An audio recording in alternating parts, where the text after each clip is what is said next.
히브리서 4장 12절 말씀을 함께 읽겠습니다. 시작. 하나님의 말씀은 살아있고 활력이 있어 좌우의 날선 어떤 검보다도 예리하여 혼과 영과 및 관절과 골수를 찔러 쪼개기까지 하며 또 마음의 생각과 뜻을 판단하나니. 아멘. 할렐루야. 아멘. 우리 또 앞뒤 좌우에 계신 성도님들과 같이 인사 나누겠습니다. 사랑하고 축복합니다. 사랑하고 축복합니다. 네. 사랑하고 축복합니다.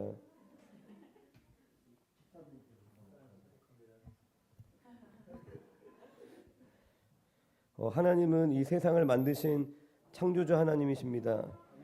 그리고 그 하나님은 이 세상을 주관하시는 또한 전능한 하나님이시고 만왕의 왕이 되시는 줄로 믿습니다. 이 기록된 모든 성경은 그 하나님의 말씀입니다. 그래서 우리는 이 성경을, 이 말씀을 우리가 사랑해야 하고 또 이 말씀을 경외심을, 이 말씀에 대하여서 우리가 경외심을 가져야 하는 줄로 믿습니다. 또 우리의 인생의 뿌리를 우리가 오직 이 말씀에 뿌리를 내려야지만 되는 줄로 믿습니다. 그래야지 우리의 삶이 안전하고 또 소망 없는 우리 인생에 소망이 생기는 줄로 믿습니다. 존재적으로 불안정한 인간은 뭔가 확실한 것에 삶을 의지하려고 합니다. 본능적으로. 그래서 뭐 돈을 의지하기도 하고 명예를 얻으려 하기도 하고 또 사람을 붙잡기도 하고 또 자신의 능력을 신뢰하기도 합니다. 그런데 우리가 알듯이 이 세상의 모든 것은 결코 영원하지 않죠. 결코 영원하지도 결코 완전하지도 않습니다. 돈도 내가 많이 가지고 있다가 사기를 당하거나 갑자기 큰 병에 걸리면 또 사라져 버리는 것이 돈입니다. 또 명예도 하루아침에 명예를 잃어버리는 것들을 이제 TV를 통해 종종 보죠. 되게 유명한 정치인이었다가 하루아침에 범죄자가 되기도 하고 우리가 가진 젊음도 영원하지 않습니다. 할렐루야. 내가 가진 능력도 세상이 바뀌면 하루아침에 내가 가진 기술이 무용지물이 되어 버리기도 하는 시대에 우리가 살고 있죠.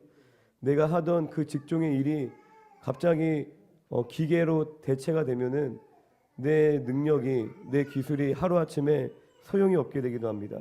그러나 이 세상 모든 것이 영원하지 않고 불완전하나 오직 하나님의 말씀만이 영원합니다. 이사야 40장 8절에 풀은 마르고 꽃은 시드나 우리 하나님의 말씀은 영원히 서리라. 할렐루야. 다시 한번 풀은 마르고 꽃은 시드나 우리 하나님의 말씀은 영원히 서리라. 우리에게 말씀하십니다. 우리가 익숙하게 배워왔던 나의 삶의 어떤 노하우나 또 유명한 목사님의 그 말이 아니라 우리가 하나님의 말씀에 우리의 인생의 뿌리를 두기를 주님의 이름으로 축원드립니다. 제가 예전에 SNS에서 어떤 한 선교사님하고 또 다수의 성도들이 이렇게 논쟁을 하는 것을 본 적이 있는데 그 다수의 성도님들은 어떤 유명한 목사님을 이렇게 옹호를 하고 있었어요. 이 유명한 목사님을 옹호하고 그리고 그 선교사님은 그 유명한 그 목사님이 잘못된 길로 가고 있다라고 이제 얘기를 하시더라고요. 근데 당황했던 것이 저도 그 선교사님이 이제 비판하는 그 목사님이 굉장히 유명한 분이셨고 저도 되게 존경하는 분이셨고 그리고 많은 사역자들이 굉장히 멘토처럼 그렇게 여기는 그러한 분이셨습니다. 물론 하나님께서만이 온전히 판단을 하시겠죠. 그런데 그 논쟁을 보면서 한 가지 이제 발견한 것은 그 유명한 목사님을 옹호하는 그 성도들의 그 주장이 성경이 아닌 거예요. 그 목사님의 말을 근거로 자신들의 주장을 펼치는 거예요. 그러니까 이 성도님들 마음에는 어떤 마음이냐면은 이 목사님이 나에게 큰 영향력을 주었고 이분의 설교를 통해서 삶의 큰 변화를 경험했기 때문에 이 목사님의 말을 전적으로 신뢰하는 거죠. 그러한 논리였는데 그런데 반면에 논쟁했던 그 선교사님은 성경을 가지고 계속 얘기를 하시는 거예요. 성경에 이러하고 성경에 이렇게 얘기한다. 많은 성도들의 신앙의 그 성도들이 가지고 있는 어떤 신앙의 관점, 그리고 어떤 신앙의 원리나 그런 방향이 자신이 읽었던 유명한 신앙 서적의 글이나 그리고 본인이 존경하는 목사님의 그 가르침을, 그 목사님이 가지고 있는 관점을 그대로 따라가는 경우들이 많이 있습니다. 물론 저도 그랬었고, 신앙 서적의 글이 성경적이고 또 존경하는 그 목사님의 관점이 성경적이라면은 그러면 아무 문제가 없죠. 결국 성경을 따르는 것이기 때문에 아무런 문제가 없습니다. 그러나 내가 스스로 성도 개개인이, 여러분들이 스스로 성경을 읽지 않는다면, 성경을 읽고 깊이 상고하고 성경을 붙잡고 기도하고 연구하지 않는다면 자칫 소경이 소경을 인도하듯이 잘못된 가르침을 분별 없이 따라갈 수 있다는 것입니다. 물론 여러분들이 또 제가 스스로 성경을 열심히 본다고 해서 모든 것을 우리가 깨달을 수 있지는 않습니다. 그리고 모든 것을 분별할 수 있지도 않겠죠. 하지만 그 단단한 식물을 직접 성경을 읽고 또 고민하고 주님께 물어보고 기도하고 그 단단한 식물을 먹는 그 행위 자체가 그 사람의 신앙 성장에 굉장한 좋은 밑거름이 된다라는 것입니다. 할렐루야. 여러분들이 직접 하나님의 말씀을 열어서 읽으시기 바랍니다. 막상 저도 이제 청년 때 하나님께 은혜 받고 갈급함이 있고 사모함이 생겨서 많은 집회를 다니고 많은 수련회를 참석하고 또 많은 신앙 서적을 읽었는데 나중에 직접 성경을 열어봤는데 아는 게 거의 없더라고요.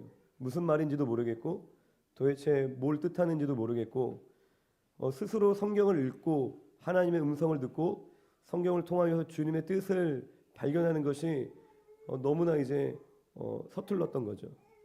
하지만 우리가 방금 말씀드린 것처럼 여러분들이 직접 성경을 꼭 읽으셔야 됩니다. 너무나 이제 말씀이 홍수와 같이 쏟아져 나오는 시대이지만 그 뭐 홍수 가운데 마실 물이 없다고, 그리고 그런 표현도 하더라고요. 지금 이 시대의 교회들은 성경 문맹 시대다. 성경 문맹이라는 거예요. 문맹이 뭐죠?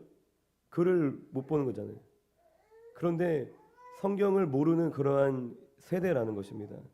성경을 너무나 쉽게 접할 수 있지만 성경에 대해서 전혀 알지 못하고 가까이 하지 않는 그런 시대라고 얘기를 하고 있습니다. 히브리서 4장 12절 말씀은 하나님의 말씀의 특성에 대해서 이야기를 하고 있습니다. 먼저 히브리서 4장 12절에 하나님의 말씀은 살아있고 하나님의 말씀은 살아있는 말씀이다라고 얘기를 하고 있습니다. 죽은 자는 말이 있나요? 죽은 자는 말이 없죠. 아무리 불러도 죽은 사람은 대답이 없습니다. 그런데 하나님의 말씀은 우리에게 대답하시는 줄로 믿습니다. 할렐루야. 우리 인생의 문제에 대해서, 그리고 나의 개인적인 고민에 대해서, 또한 내가 힘들고 어렵고 외로울 때 말씀이 우리에게 응답하시고 말씀이 우리에게 대답하십니다. 할렐루야. 그런데 자판기처럼 내가 원하는 말만 해주시는 것이 아니에요. 살아있기 때문에 먼저 이 말씀이 우리에게 말을 걸어오기도 합니다. 내가 물어보지도 않은 말들을 우리에게 먼저 하시기도 한다라는 거예요. 내가 생각지도 못했던 것들을 깨닫게 하시고 알려주시고 또 우리에게 말씀 스스로가 우리에게 고민을 던져주기도 하고 지금 내가 관심이 없는 일에 대해서도 말씀이 우리에게 이야기하기도 합니다. 할렐루야. 그러니까 말씀은 곧 인격체와 같은 것입니다. 우리가 살아계신 하나님을 만난다는 것은 어쩌면 곧 이 살아있는 말씀을 만나는 것과 같습니다.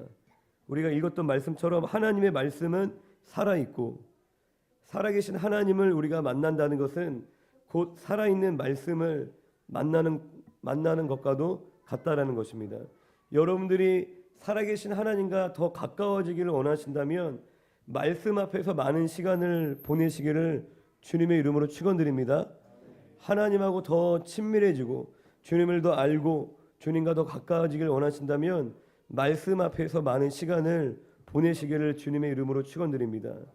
서론에 말씀드린 것처럼 인터넷 설교 말씀을 듣는 것과 할렐루야 우리가 인터넷으로 유튜브로 많은 말씀을 들을 수 있죠. 언제 어디서나.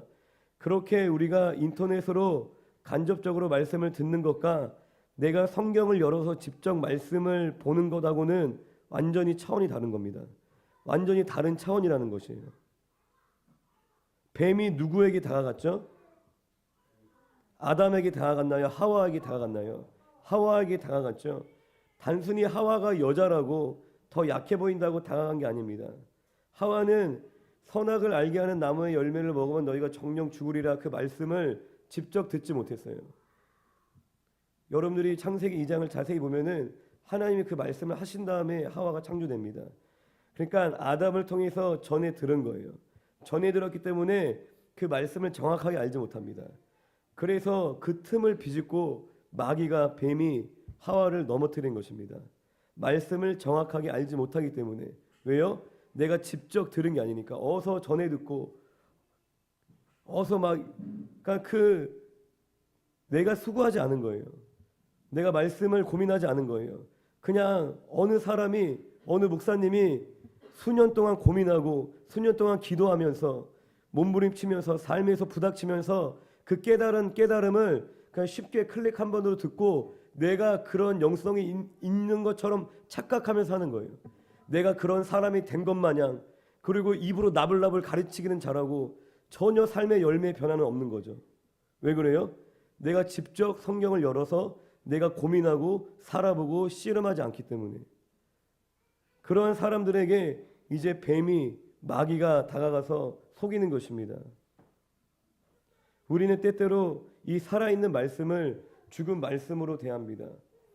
성경은 과거의 일들을 기록한 것이기 때문에 현재는 일어날 수 없다라고 생각하기도 하고, 그리고 나에게는 성경에 나와 있는 위인들에게는 일어났지만 나에게는 일어날 수 없는 일이다라고 생각을 하기도 합니다. 그런데 하나님의 말씀은 살아있기 때문에 현재도 동일하게 일어나는 줄로 믿습니다. 할렐루야.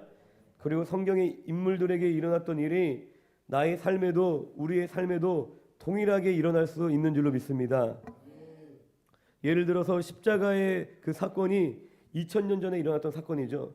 예수님이 2000년 전에 십자가에서 죽으셨는데 우리가 오늘 현재 내가 예수를 영접할 때에 그 2000년 전에 일어났던 그 신비한 일이 지금 나의 삶에 이루어지는 거잖아요.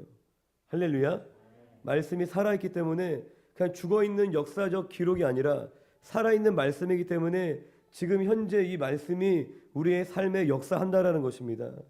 말씀이 삶에 응답되고 삶에 성취되고 삶에 경험되는 은혜를 여러분들이 경험하시기를 주님의 이름으로 축원드립니다. 그리고 아브라함이 또한 하나님의 말씀에 반응하여 순종했을 때에 복의 근원이 되는 인생을 살게 되었습니다. 그런데 아브라함처럼 저와 여러분도 하나님의 말씀에 반응할 때에 여러분들의 삶이 복의 근원이 되는 인생을 살게 되는 줄로 믿습니다.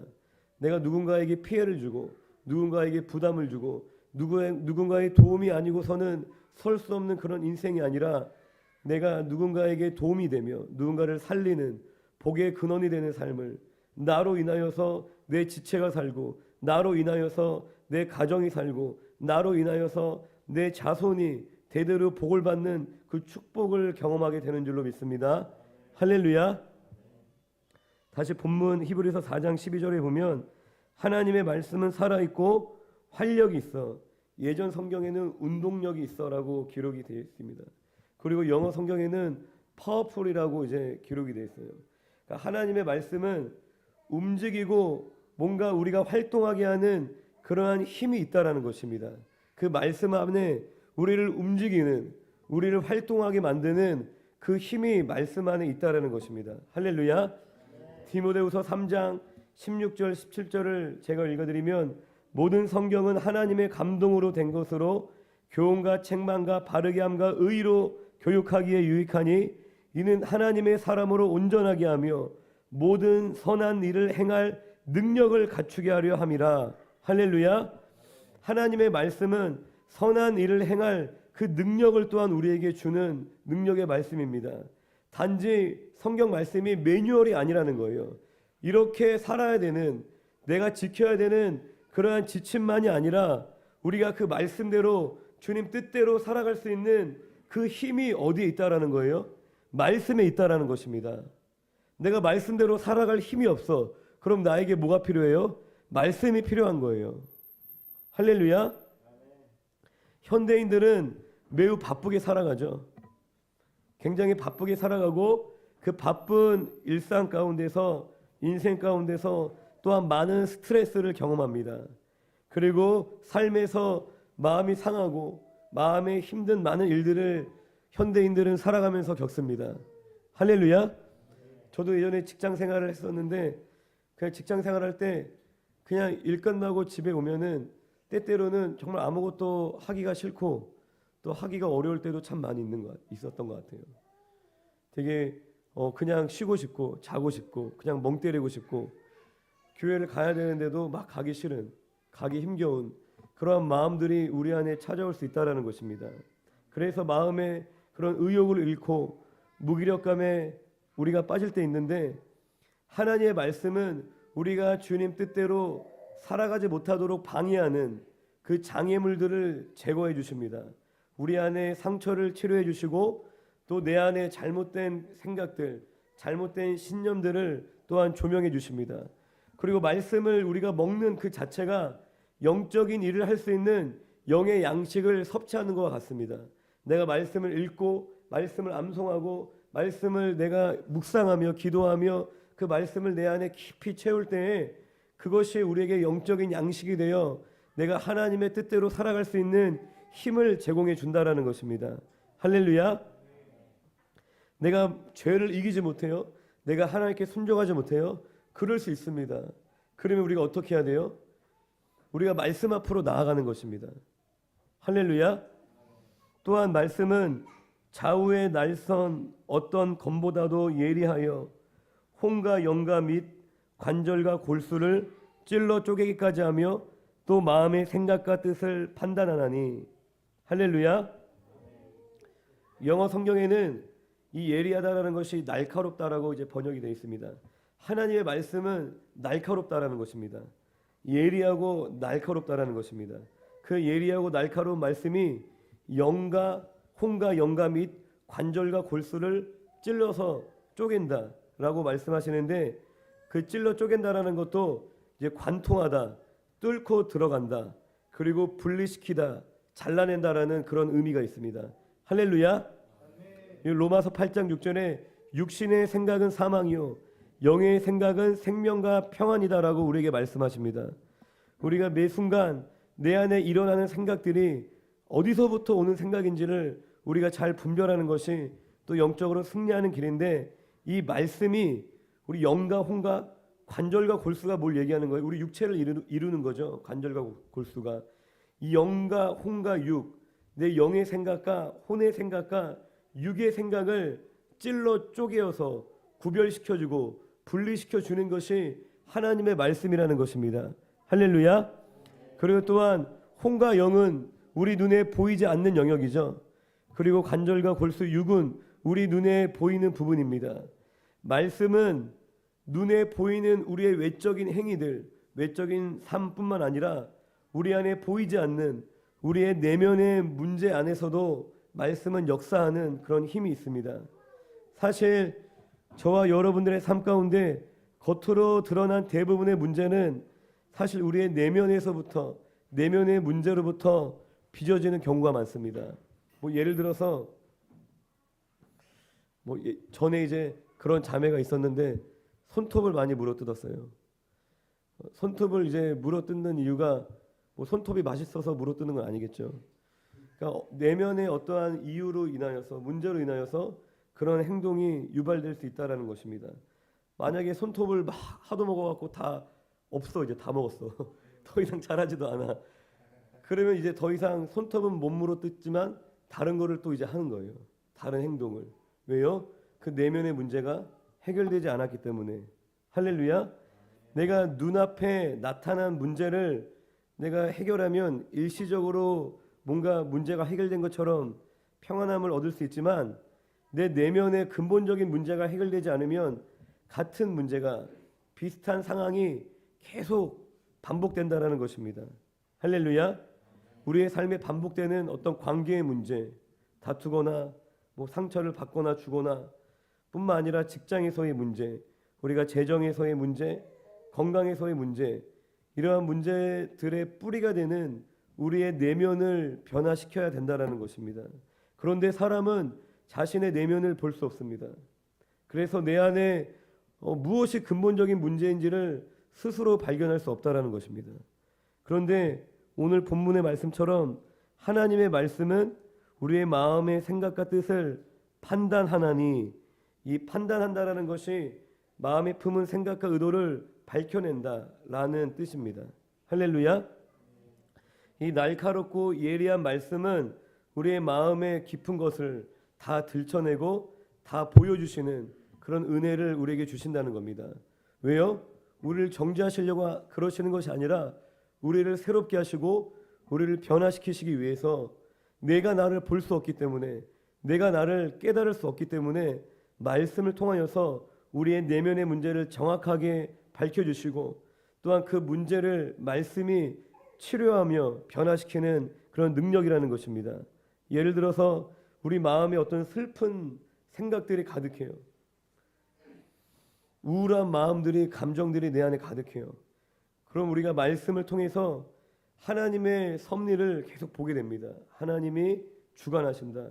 하나님의 섭리를, 그리고 하나님의 선하심을 말씀을 통해 계속 깨닫게 됩니다. 그리고 말씀을 통해서 하나님 앞에 내가 얼마나 존귀한 자인지를 말씀을 통해 보게 되는 거죠. 할렐루야.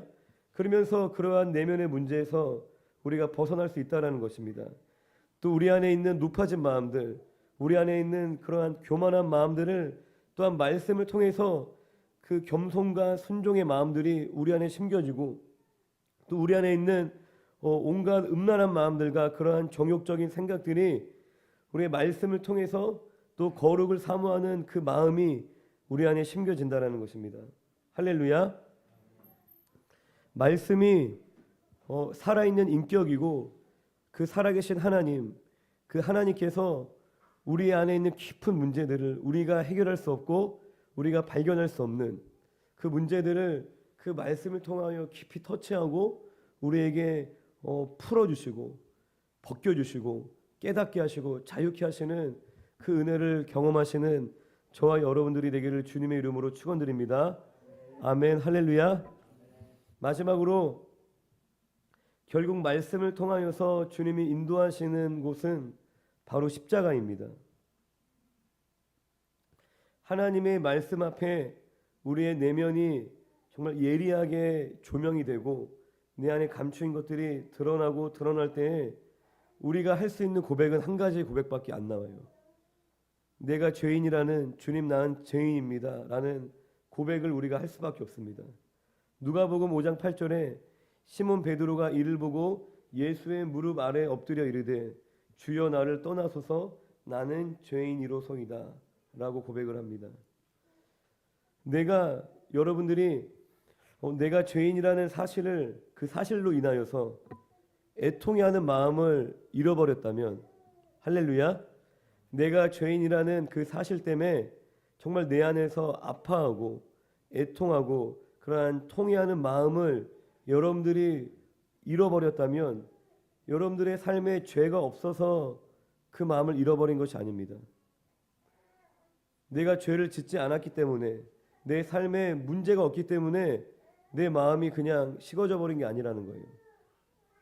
죄에 대하여서 애통해하고 아파하는 마음을 잃어버린 것이 아니라 우리가 말씀과 멀어졌기 때문에 내가 죄인임을 망각하게 되는 것입니다.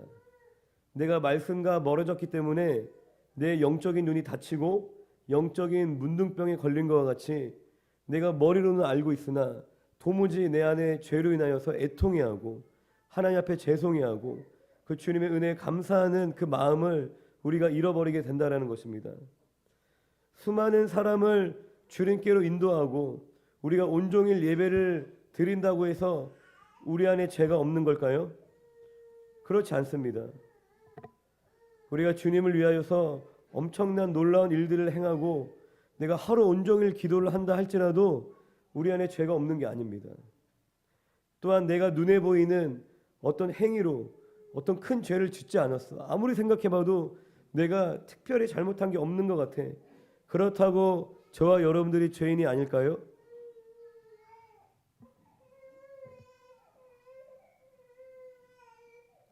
지식적으로 내가 죄인이라는 사실을, 그 지식을 내가 몰라서 우리 안에 통회하고 자복하는 마음이 생기지 않는 것이 아니라 우리 안에 말씀이 없기 때문에, 내가 말씀을 가까이 하지 않기 때문에 내가 죄인임을 잃어버리는 것입니다. 또한 내가 죄를 열심히 져야지, 내가 넘어져야지, 내가 방황해야지만 우리가 죄인임을 깨닫는 게 절대 아닙니다. 그건 마귀의 거짓말인 거예요. 우리가 말씀 앞에 설 때 그 예리하고 날카로운 말씀이 우리의 존재의 본질을 보게 하시는 줄로 믿습니다. 내가 죄인임을 깨닫는 것이, 그것을 밝히 보는 것이 하나님이 주시는 가장 큰 은혜입니다. 내 문제가 해결되고 내 재물이 채워지고 내가 세상에서 성공하는 것이 하나님 주시는 복이 아니에요. 내가 원하는 사람과 내가 행복하게 지내는 것이, 내가 바라고 원하는 삶이 성취되고 내 삶의 문제가 사라지며 내가 안정적으로 살아가는 것이 하나님이 주시는 형통함이 아닙니다. 내가 날마다 죄인임을 아는 것이, 날마다 내가 죄로 인하여서 아파하는 것이 가장 은혜 받은 성령님과 동행하는 그 삶의 증거인 줄로 믿습니다. 내가 죄인임을 깨닫는 그 순간이, 그 자리가 바로 예수님과 하나 되는 자리이고 바로 십자가의 자리인 것입니다. 십자가의 사랑을 누리며 십자가의 능력을 삶 가운데 경험하는 그 자리가 바로 말씀 앞에 내가 죄인임을 깨닫게 되는 그 자리라는 것입니다. 할렐루야. 말씀을 정리합니다. 우리가 날마다 살아있는 그 하나님의 말씀 앞에 나아가 정말 주님이 주시는 그 파워풀한 우리의 삶을 움직이는, 우리의 삶을 활동력 있게 만드는 그 말씀을 통하여서 새 힘을 얻기를 주님의 이름으로 축원드립니다. 그리고 우리의 내면 깊이 뚫고 들어와 우리의 본질을 쪼개고 우리의 깊은 마음의 상처와 우리의 어그러진 마음의 밭을 기경하시고 새롭게 하시는 하나님의 은혜를 누리시기를 주님의 이름으로 축원드립니다. 또한 마지막으로 말씀을 통해 내가 본질상 죄인임을 보게 하셔서 십자가만 붙잡고 십자가에 붙들려 날마다 승리하는 삶을 사시기를 주님의 이름으로 간절히 축원드립니다. 아멘.